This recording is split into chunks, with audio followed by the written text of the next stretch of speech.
Many nations around the world are feeling the effects of climate change.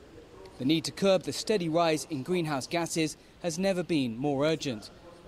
The Alliance of Small Island States says rising sea levels are causing floods, storms and damaging crops. Co-chairs, discussions on adaptation are absolutely critical in moving us forward. Adaptation is about survival. We are already experiencing impacts that can no longer be mitigated and to which we can no longer adapt. Thus, loss and damage must be included as a central element of the 2015 agreement.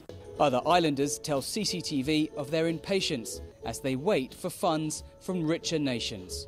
Countries like the Marshall Islands emit the least in terms of greenhouse gas. Yet, we are the first one to be affected from the result of climate change. Regardless, the Marshall Islands, including our Pacific countries' neighbors, have taken the lead in transforming our energy sector into renewable energy. In a statement made on Tuesday, a group of developing nations said that rich countries should do, quote, substantially more. Developed nations say they've raised almost $10 billion in recent weeks for the UN's Green Climate Fund to help developing countries cope with climate change. But that figure is just a fraction of the UN's target of $100 billion every year until 2020. Environmentalists fear the optimism following the US-China carbon cuts deal made last month may be chipped away unless more developed countries make pledges to help poorer nations adapt. But there is a majority of countries who are not responsible for global warming, but they suffer most from catastrophic climate change.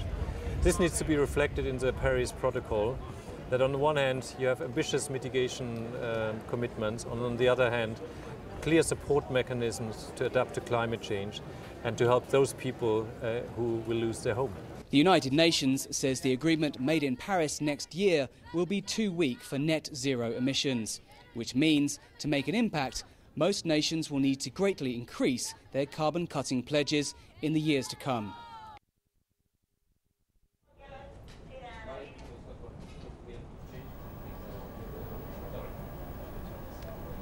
So as we heard there, a call by developing nations for developed nations to do much more. And it's not just about cutting their own carbon emissions, it's very much about helping developing nations to adapt to climate change, which, as we just heard, many of them are already feeling the impacts of very strongly. So this is still, we're still on the nitty-gritty stages of negotiations here.